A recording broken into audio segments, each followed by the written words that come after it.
Muito bem. Agora nós vamos examinar cada uma das características que ela citou, que são 4. Primeira, gradativa superação do pensamento discursivo. Pensamento discursivo. É um pensamento que gosta de fazer discurso, com um monte de substância, né?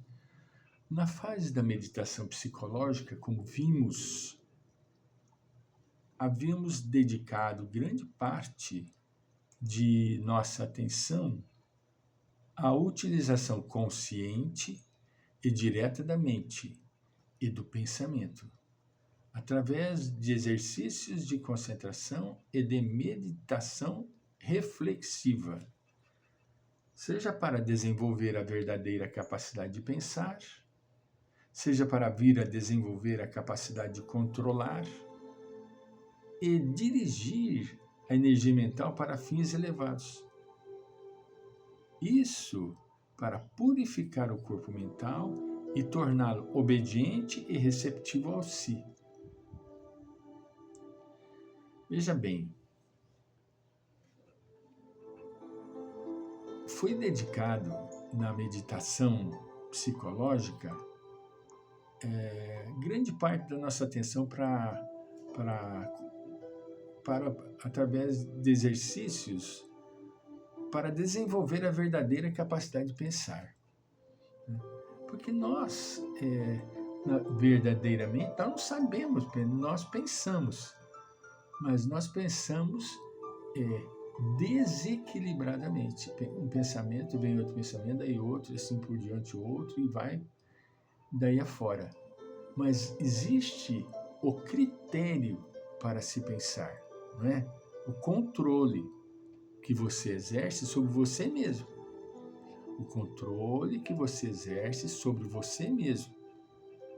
Não é uma catarata de pensamentos. A gente não consegue dar conta, não é? A gente até pensa, a gente até permite a fluência, mas nós não damos conta. Nós chegamos à conclusão, vira uma panela cheia de condimentos sem gosto, não é?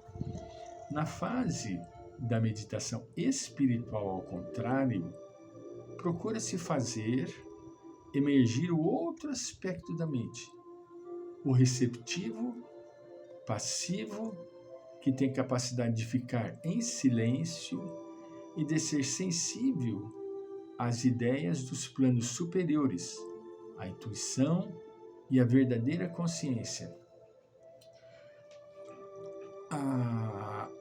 A intuição é uma coisa que a gente desenvolve, entende? É uma coisa que a gente consegue lenta e gradativamente, através do exercício meditacional, desenvolver o que nós chamamos de insights, que são nada mais, nada menos a intuição, entende? Para chegar a este silêncio, há inúmeros detalhes e métodos, e no começo é válido, sobretudo, o de não combater contra os pensamentos, não se esforçar para afastá-los com a vontade, mas separar-se deles, deixá-los cair, permitindo-lhes fluir, sem, porém, interessar-se por eles. Veio o pensamento. Ai, meu Deus, eu não posso ficar pensando nisso. Não. Veio o pensamento, vou pensar. Penso o que é suficiente. Aí eu noto que tudo que eu precisava pensar a respeito daquele detalhe já não tem necessidade mais.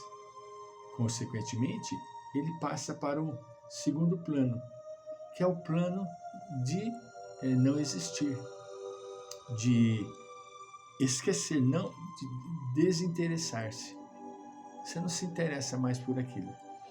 Desta maneira, continua ela, os pensamentos acabam perdendo gradativamente energia, retiram-se para a periferia da consciência, tornam-se esfumados e longínquos, e mesmo que algo deles permaneça, é como se fosse um murmúrio imperceptível e distante, que não incomoda, não chama atenção e nem a consciência.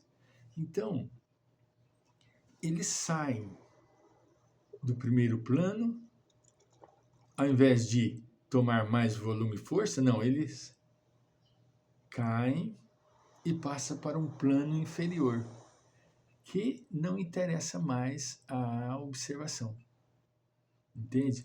Alguns instrutores espirituais, segundo ela, aconselham imaginar estar dentro de uma grande bolha. Isso é muito interessante. Naquele livro que nós mostramos, Meditação Transpessoal, de Lawrence Lechan, ele narra uma das técnicas da meditação, é a meditação da bolha. Entende? Como ela diz aqui, né? Dentro de uma grande bolha transparente, onde reina o silêncio mais absoluto, enquanto os pensamentos ficam do lado de fora desta bolha e se afastam cada vez mais.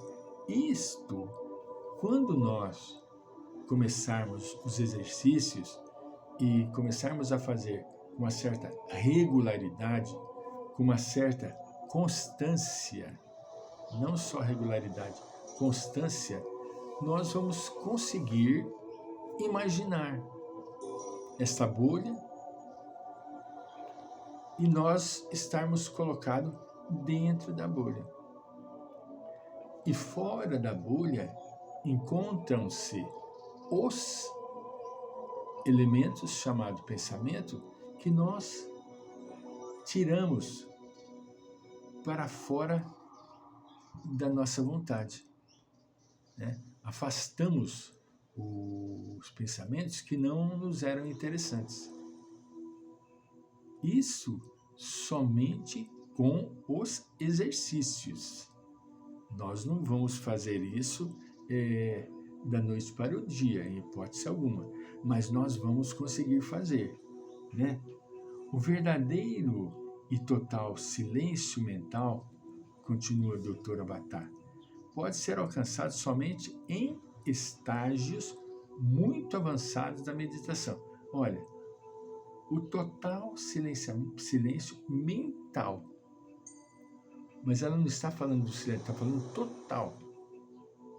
Não é? Somente em estágios muito avançados da meditação, quando se verifica uma profunda mudança de consciência e se entra naquele estado chamado de êxtase, ou em sânscrito, samadhi, que é o estado de êxtase, né? Aqueles estados aonde os yogis entram em plena e total desligamento do meio exterior.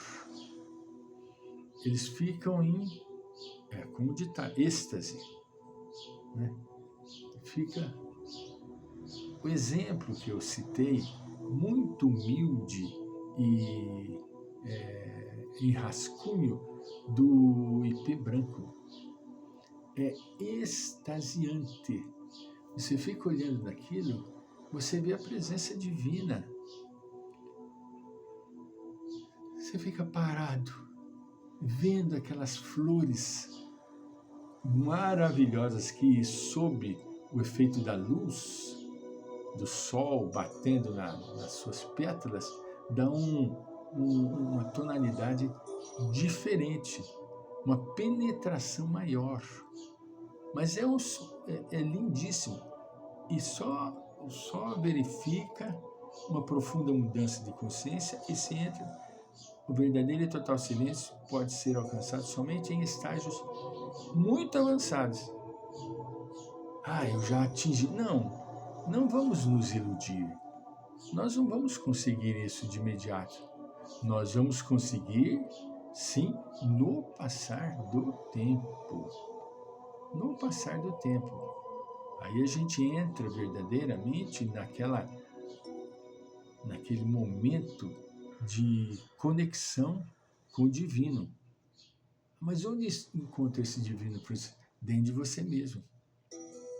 Só que você perdeu a oportunidade de ter contato com ele.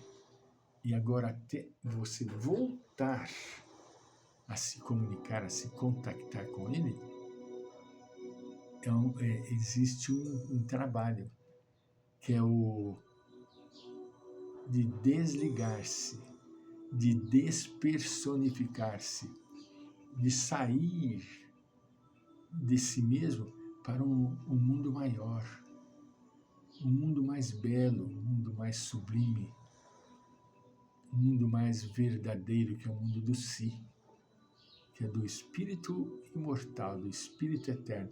Mas nesse mundo você vai conseguir fazer isso, Francisco? Claro que vamos. Desde que nós tenhamos coragem e, acima de tudo, vontade. Voltamos.